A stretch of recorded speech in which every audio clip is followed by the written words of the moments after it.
What started as a cruel joke forced her to play the piano butt when her fingers touched the keys. Silence fell, and a hidden talent changed her life forever. Margaret Ellis lived a quiet and simple life. She was 62 years old and had retired from her job as a librarian. Every day for her was peaceful but plain. She lived alone in a small apartment near the edge of town. Her hair was gray and always tied back in a neat bun. She wore simple dresses, usually in soft colors like cream or light blue, and her shoes were always flat and practical. She didn't like to attract attention. She didn't wear makeup or jewelry. Most people in her neighborhood didn't even know her name. They just called her that quiet woman with the books. Margaret's days were routine. She would wake up early, drink tea, and go for a walk in the park nearby. Sometimes she fed the birds. Most days she would sit on a bench and read. Her eyes were always in a book classics, poetry, or sometimes music theory. She would smile at people who walked by, but no one really stopped to talk. She was used to being invisible. One Saturday evening, something unusual happened. Margaret was invited to a charity event at the local community center. It was a fancy gala with music, food, and rich people from the town. They hadn't planned to go. It wasn't her kind of thing. But her neighbor, a kind woman named Judith, had begged her to come. Judith said she didn't want to go alone and thought Margaret could use a night out. Margaret agreed. Even though she was nervous, she wore her best dress, a simple navy blue outfit she had kept in her closet for many years. It was clean and ironed, but clearly not fancy. She didn't own high heels or jewelry. She just wore her regular shoes and carried a small cloth purse. When she arrived at the community center with Judith, the hall was already full. There were glittering lights, golden tablecloths, and a stage at the front. People were dressed in expensive clothes suits, gowns, heels, diamonds. Waiters walked around with trays of fancy drinks and snacks. Margaret quietly followed Judith to a table near the back of the hall. She smiled politely at the other guests, but most of them barely noticed her. She wasn't dressed like them. She didn't speak loudly. Some even looked at her with slight confusion, wondering who had invited the old woman in the plain dress. Margaret sat quietly, sipping a glass of water and watching the crowd. People were laughing, chatting, taking pictures, and making speeches. On the stage was a shiny black grand piano, untouched.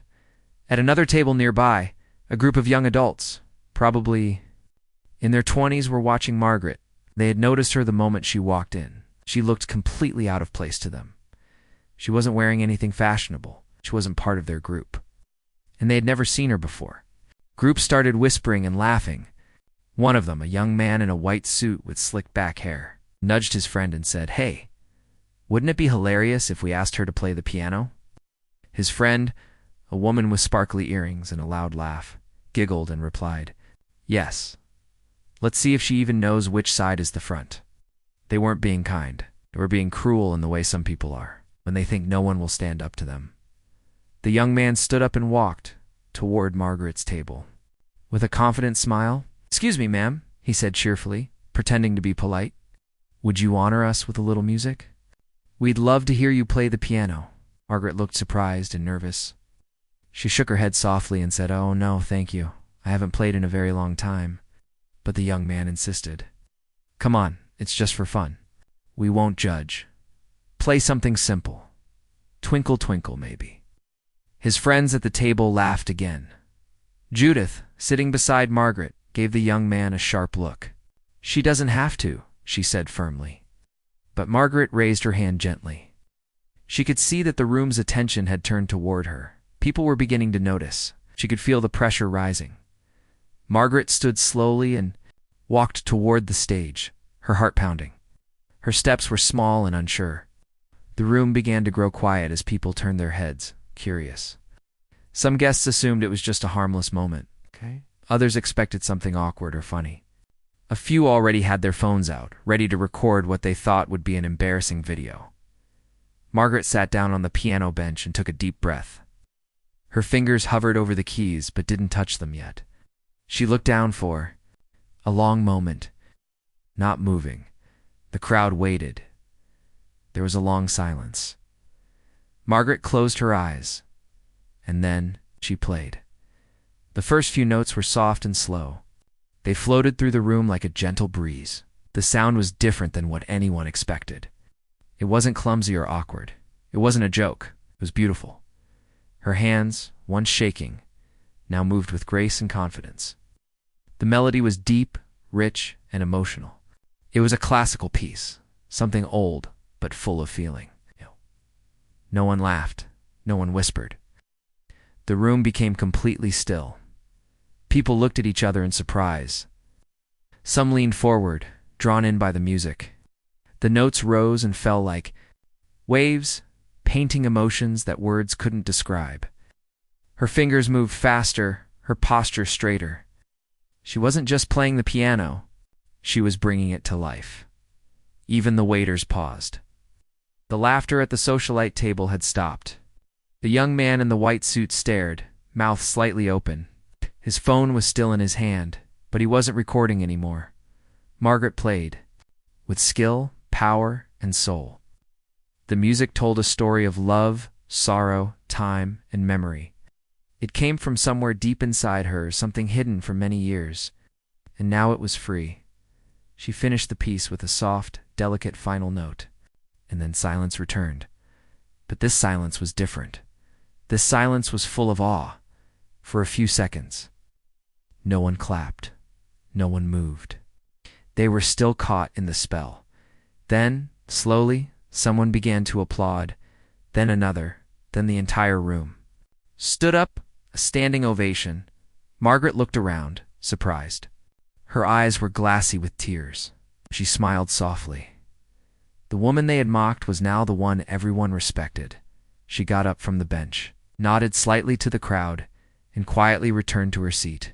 Judith was crying. The young man who had dared her to play didn't know where to look. In one moment, everything had changed.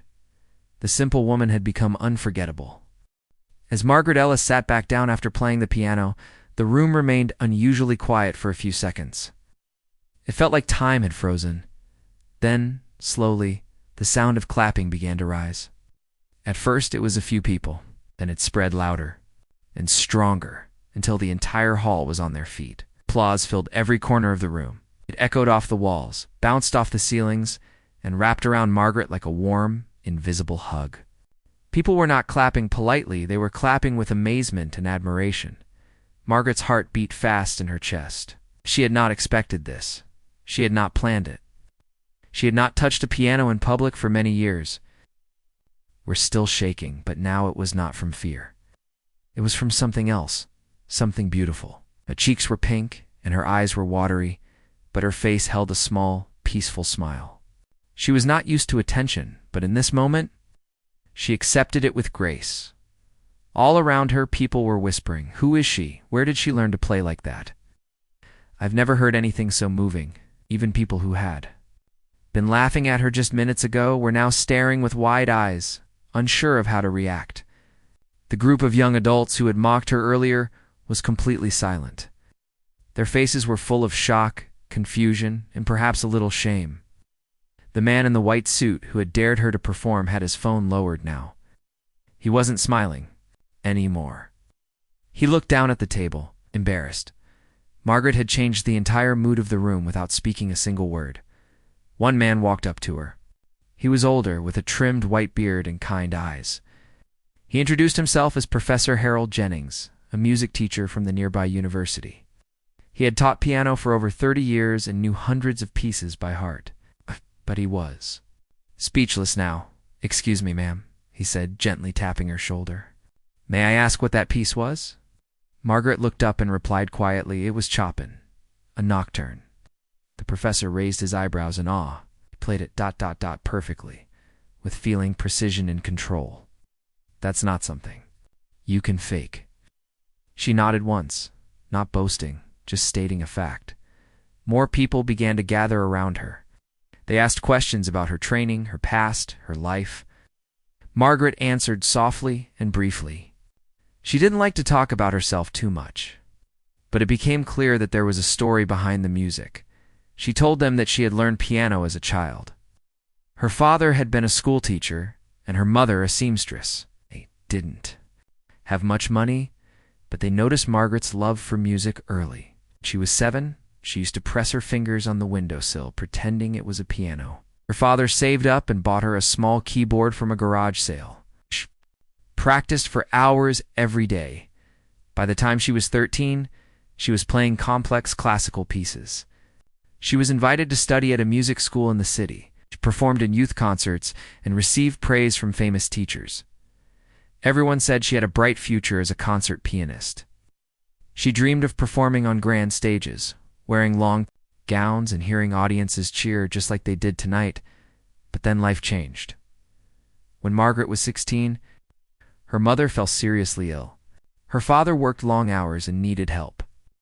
Margaret came home to care for her mother. She continued to play in between chores, but slowly music became a background thing. When her mother passed away, Margaret felt lost. She tried to return to her musical studies, but something had shifted. Grief had changed her. She chose to stay home. She didn't pursue the career she had once dreamed of. She became a librarian, a quiet job where she could still be surrounded by knowledge and stories. She kept her love for music hidden. She played. Sometimes at home, late at night when no one was around. But never again in public, until tonight. The people listening to her story were silent. Many of them looked emotional. Some had tears in their eyes. They weren't just hearing about a woman's past. They were realizing how much beauty can stay hidden in the quiet corners of the world. A young woman with a notebook asked, "Why did you agree to play tonight?" Margaret gave a soft smile and said, "I wasn't going to. But something inside me said, maybe just once more." The story and the music began to spread quickly. A few people who had recorded her performance posted the video online. They added captions like, "We thought she'd play as a joke. She played like a master. Never underestimate someone quiet. She made us all stop and feel." By the next morning, the video had been shared thousands of times. People commented things like, "This gave me chills, and I watched this with tears in my eyes." Some people said they hadn't felt so moved in years. Others said it reminded them of their mothers or grandmothers who also gave up dreams for family. At the community center, people were still talking about her. Even the staff who worked at the event couldn't stop mentioning how magical it had been. One of the caterers said, "That woman, she played like she was telling a story with her soul." Margaret, meanwhile, had returned to her usual life. The next morning, she was back in her regular clothes, walking in the park, feeding the birds. But this time, something was different. People noticed her. A few smiled and said hello. One woman even asked if Margaret could teach her daughter. Piano Judith, her kind neighbor who had invited her to the gala, was overjoyed. "Margaret, do you understand what you did last night? You lit up that whole room. I've never seen anything like it." Margaret just smiled and said, "It felt nice to be heard again." Meanwhile, the video online kept spreading. Musicians, piano teachers, and classical music lovers were sharing it. Even news websites picked it up. A journalist reached out and asked to interview her. A piano school offered her a chance to give a free public class. A local concert hall wanted to invite her to perform again. Margaret was overwhelmed by the attention. She wasn't used to people knowing her name. For so many years, she had lived in the background, unnoticed and unseen. But now, people were looking at her with respect, admiration, even love. Still, she stayed humble. She didn't call herself a star or a hero. She simply said, "I'm just someone who loves music." That night had changed something deep inside her. For years, she had believed her time had passed, that her talent didn't matter anymore. But the way the crowd had listened, the way they had stood and clapped, reminded her that beauty has no age. Dreams can rest, but they don't have to die. And sometimes, a moment can come when the world hears your heart again. Margaret didn't know exactly what would happen next, but she felt something she hadn't felt in years. Hope, and with hope came the quiet courage to keep going. After the night of the gala, Margaret Ellis's life slowly began to change. At first, it was small things. Neighbors who once ignored her now stopped to say hello. People smiled at her in the street. Some even asked if she was the piano lady from the charity event. Margaret would nod politely, always a little shy, and thank them for their kind words. She wasn't used to being noticed, and it felt strange but also heartwarming. Her neighbor Judith was more excited than anyone. Every time she visited, she brought stories about how many people had watched the video online. "You're going viral, Margaret," she would say, showing her phone screen. Thousands of likes, shares, and comments had appeared overnight. Some people even compared Margaret's playing to famous pianists. Others wrote emotional messages, like "This reminded me of my grandmother's hands," or "I cried listening to this woman play." Margaret didn't even know what going viral really meant. She didn't use the internet much. She preferred paper books to screens and silence to noise. But she felt something inside her start to glow, a soft light that had been missing for years. It was a feeling of being seen, understood, and valued. One morning, about a week later, she received a letter in her mailbox. It was printed on thick paper with gold trimming. It came from the director of the city's most famous music academy. The letter invited her to speak at a small event for young musicians. The academy wanted her to share her story, how she learned piano, why she stopped, and what inspired her to play again. Margaret read the letter 3 times and placed it gently on her kitchen table. She stared at it, unsure. Speaking in front of people made her nervous, but something inside her whispered that this was important. Maybe there were young people out there who needed to hear her journey. Maybe her story could remind them that talent never fades completely.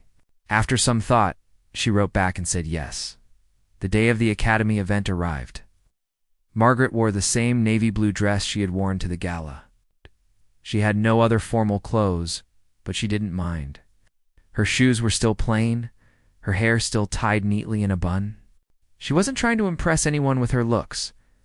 She just wanted to be honest. The auditorium was medium-sized, filled with students between the ages of 15 and 25. Some of them were clearly trained musicians. They held notebooks, wore stylish jackets, and whispered about music composers. As Margaret walked to the front, a few of them looked confused. She didn't look like a professional artist. But then the lights dimmed, and a short video clip was played on a screen above the stage. It was her piano performance from the charity gala. Even though she had lived that moment, watching herself on a big screen made Margaret feel emotional. The sound of her own music filled the room, and once again, it brought silence to the audience. Some students stared wide-eyed, others nodded with appreciation. When the video ended, Margaret stood up. She was nervous, but her voice was calm. She didn't give a formal speech. Instead, she spoke from the heart. She told them about her childhood piano lessons, about her small home, and how her father made sacrifices to buy her an old keyboard. She told them about practicing every day after school, dreaming of one day playing in grand halls. She spoke about her mother's illness and the decision she had to make, family or music. Then she paused and said softly, "I don't regret taking care of my family. But sometimes I do wonder what my life could have been if I had kept going." The room was silent, all eyes on her. "I thought I had lost my music," she continued. "But the truth is, music never left me. It waited." Her final words hit the students deeply. Sometimes we think our talent is gone, but it's only sleeping. All it needs is a little light to wake it up. After the event, many students came forward to thank her. One young man with curly hair said, "Ma'am, I was thinking of quitting piano this year, but your story changed my mind." Another girl hugged her and whispered, "You reminded me why I started playing." Margaret left the academy with a soft heart and a full soul. Days passed, and new opportunities came her way. A community center asked her to teach piano lessons to children. At first, she hesitated. She had never taught music formally, but Judith encouraged her. "Margaret, you have a gift. Don't keep it locked away anymore. Let the children learn from you." So she agreed. On the first day of class, only 4 children showed up. They were shy, and so was she. But by the end of the hour, they were laughing and pressing keys, learning simple melodies. Margaret's gentle teaching style made them feel comfortable. She didn't rush them.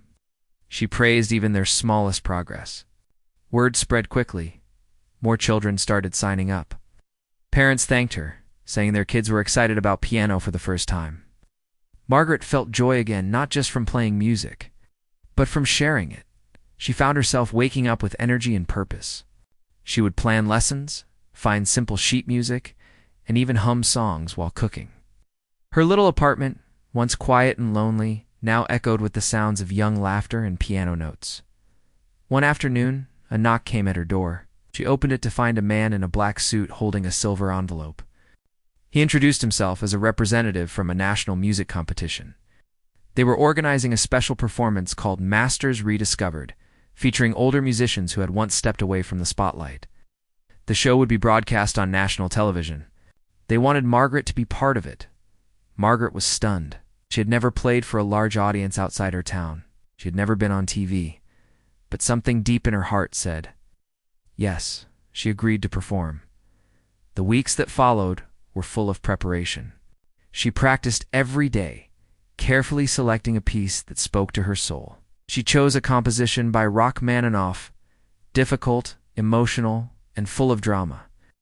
Judith helped her pick out a new dress, a soft silver one that matched her hair and eyes. Her students made her a card that said, "We're proud of you, Miss Margaret." Finally, the day arrived. She stood backstage, listening to the sounds of the audience settling into their seats. The lights were bright and cameras were ready. She felt a little scared, but also excited. This was not a moment to prove anything. It was a moment to express everything she had carried inside for so many years. When her name was called, she walked slowly to the stage. The hall was massive, filled with hundreds of people. But when she sat at the grand piano, everything else disappeared. She took a deep breath and she played. Her fingers moved like water over the keys. The music rose like a storm, then softened like falling leaves. Every note told a part of her life, the joy, the silence, and now the return. It wasn't just beautiful, it was honest. It was true. By the time she finished, the crowd was silent for a moment, then rose to their feet with thunderous applause. People were wiping their eyes, others were cheering loudly. And through it all, Margaret stood bowed gently and smiled. She had played not to impress, but to express. And in doing so, she had touched hearts across the nation. Backstage, people came to congratulate her. Some were producers. Others were fellow musicians. One young pianist, barely 19, hugged her and said, "You gave me hope." Margaret returned home to a town that now saw her not just as a quiet woman, but as a symbol of quiet strength and beauty. Children waved at her in the park. Adults asked for piano lessons. The local library even asked her to host a music reading night. Her life was still simple, but it was no longer small. The woman who had once been forgotten had become unforgettable, and all because she said yes to one small moment that turned out to be the start of something much bigger than she had ever imagined. Margaret Ellis's name was now known not just in her small town, but across the country. Her unexpected return to the piano, her emotional performance, and her soft-spoken wisdom had touched hearts everywhere. People called her the woman who played her heart and the silent star. She was invited to talk on radio shows, featured in magazines, and asked to give interviews about her journey. But even with all this attention, Margaret remained humble. She still walked to the park every morning. She still fed the birds and smiled at strangers. She still lived in her small apartment, still cooked simple meals, and still carried her grocery bags home by hand. The only real change was the piano. In her living room, it had been tuned recently and now shone like new. It was no longer just a piece of furniture. It had become her voice. One day, Margaret received a letter from someone she hadn't heard from in many years. The envelope was handwritten and had no return address. Inside was a simple note. "I saw you on TV. I always believed you would. Make it I'm sorry I never said it back then, Thomas." The moment she read the name, Margaret froze. Thomas was her childhood friend, the boy who had once shared her passion for music. They had played together in school competitions, practiced duets, and shared dreams of performing in grand halls. He had always encouraged her, saying she had magic in her fingers. But after her mother got sick and she had to leave music school, they had drifted apart. He had moved to another city to study music seriously, and they had never spoken again. Now, after decades of silence, he had written to her. Margaret held the note gently as if it might vanish. A flood of memories came rushing back to teenagers laughing over missed notes, sharing sheet music, talking about dreams and fears. She hadn't realized how much she missed those days until now. She didn't know how to find Thomas. But something about the letter gave her peace. It told her that even people from her past had been watching quietly, believing in her. A few weeks later, something surprising happened. The local mayor called her. He explained that a nearby town was hosting a cultural festival. It was a big event with musicians, artists, dancers, and performers from all over the region. They wanted Margaret to be the special guest and perform at the opening ceremony. Margaret hesitated. The national show had been big, yes, but this was different. This would be a live crowd, again many people, bright lights and no safety of edited recordings or friendly faces. But Judith, her neighbor and constant supporter, looked at her with excitement. "You've come this far, Margaret," she said gently. "Why stop now?" So once again, Margaret said yes. When the day came, she traveled to the festival with a small suitcase and a calm heart. The town was beautiful, decorated with colorful banners, music playing in the streets, and children laughing as they ran between food stalls. The stage was set in the town square, with a grand piano right in the center, shining under soft yellow lights as she stood behind the stage. Watching the crowd gather, she felt something unexpected, nervous. Joy, she wasn't afraid like before. Instead, she felt ready. The announcer stepped up and introduced her. "Please welcome a woman whose story has touched us all. A reminder that talent and passion never grow old, Margaret Ellis." Applause filled the air as Margaret stepped onto the stage. She sat at the piano, placed her fingers gently on the keys, and looked out at the crowd. They were waiting not with judgment, but with hope. They wanted to feel something. They believed in her. She closed her eyes and played. This time, she chose a piece she had written herself. It was something new, a melody that told her entire story. It started soft, like a lullaby from her childhood. Then it grew bolder, reflecting her dreams and early success. Then came a pause, followed by slower, sadder notes, her mother's illness, her silence, her years away from music. But the melody didn't end in sorrow. Slowly, it rose again. It's gentle at first, then stronger, full of light. It was a song of return, of healing, of rediscovery. It ended with a simple, clear note, like a whisper that said, "I'm still here." When she lifted her hands from the keys, the crowd remained silent for a moment. Then came the applause. People stood, clapping, some crying, some smiling through tears. Children looked up in wonder. Even the musicians backstage had tears in their eyes. Margaret stood slowly, gave a small bow, and felt her chest fill with peace. After the show, she met many people.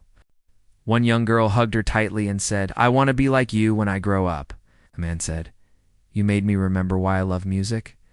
Another woman whispered, "Thank you for showing us it's never too late." Margaret sat at a small booth afterward, signing programs and answering questions. That's when a man with silver hair and kind eyes walked up to her. He held a notebook in one hand and looked nervous. "Margaret," he said softly. She looked up and her breath caught. It was Thomas.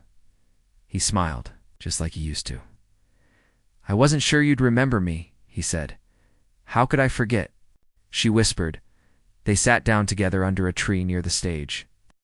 The music from the festival drifted through the air, but Margaret barely noticed. Thomas told her how he had followed her story from afar. He had become a music teacher, played in orchestras, and had a small music shop in another city. When he saw her video online, he had cried.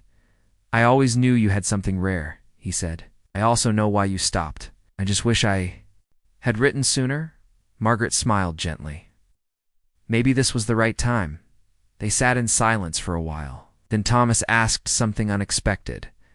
"Would you like to play together again, just once?" Margaret laughed softly. "Love that." And so they did. That evening, under a soft sky, with fairy lights glowing and families gathered around, two old friends sat side by side at the piano and played a simple duet from their childhood. It wasn't perfect.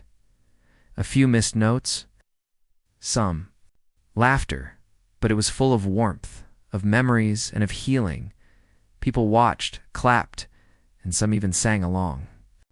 But for Margaret, it was more than just a performance. It was a circle completed. After that night, Margaret began to visit nearby towns. Not for fame, not for applause, but to share music with others. She played at small churches, schools, nursing homes, and libraries. She told her story wherever she went, and more importantly, she listened to the stories of others. She met people who had also given up dreams, who felt too old, too broken, too late. And every time, she smiled and told them, it's never too late. Sometimes your music is just waiting for the right moment. Margaret's life, once silent, had become full of sound. Not just piano notes, but laughter, voices, connection, and love.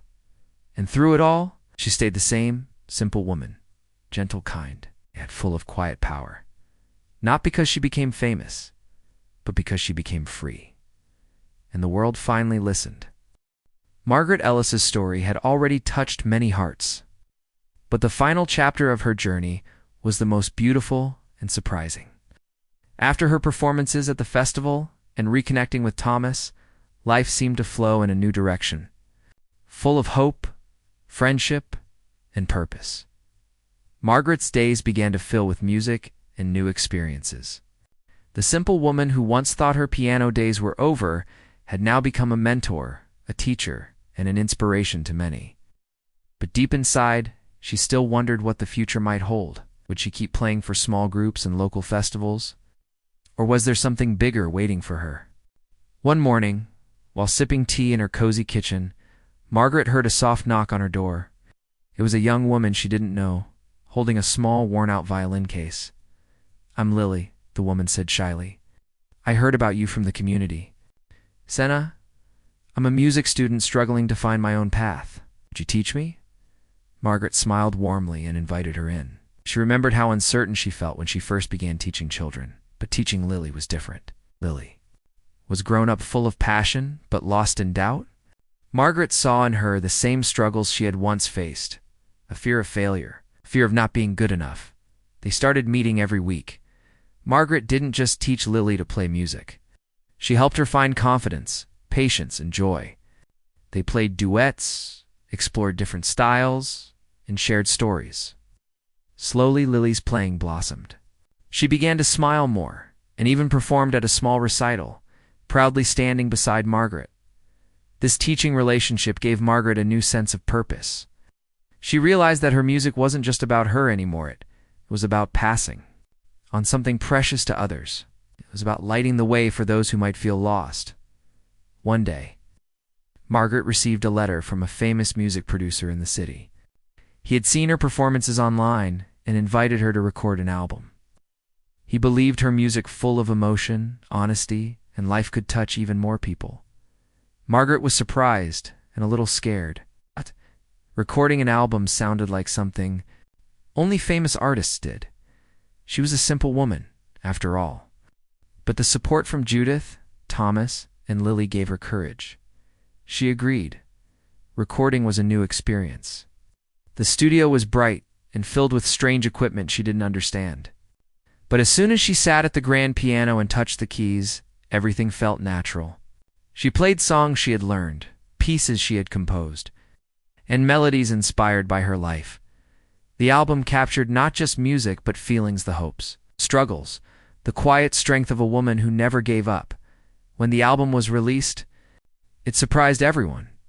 Critics praised her for her authentic sound. Listeners wrote messages saying how her music helped them through hard times. Margaret's gentle melodies found their way into homes and hearts all over the world. With the success of her album, Margaret traveled to different cities for concerts. She never imagined this would happen. Every time she stepped on stage, she felt a mix of nerves and joy. She remembered the night at the gala when she was just a shy woman playing for a joke, and smiled at how far she had come. During these travels, Margaret also used her growing platform to raise awareness about music education for children in poor communities. She partnered with charities and helped fund programs so that more children could experience the joy of music, just as she once had. Her work inspired many others, and soon a foundation was created in her named the Ellis Music Foundation. It focused on giving instruments, lessons, and support to young talents who might otherwise never get the chance. But despite all this success, Margaret never forgot where she came from. She always returned to her small apartment in her hometown, to the quiet streets and friendly neighbors. She would visit the park, feed the birds, and sit quietly at the piano. She often invited Lily and other students over. Together, they made music that was full of life, laughter, and love. One evening, after a long day of traveling, Margaret sat by her window looking out at the stars. She thought about her journey, the years she had lost, the moments she had almost given up, and the people who had believed in her. She understood now that life wasn't about fame or riches. It was about finding your voice, sharing your gifts, and touching others in the smallest, simplest ways. Her music had started as a joke, forced upon her by others, but it became her truth. It silenced the room that night, and then silenced the doubts inside her heart. Margaret smiled softly. She was no longer just a simple woman. She was a woman who had found courage, love, and meaning through music, and in that quiet moment, surrounded by memories and dreams, Margaret knew her story would live on, not just in notes on a page or sounds in the air, but in every heart she had touched along the way.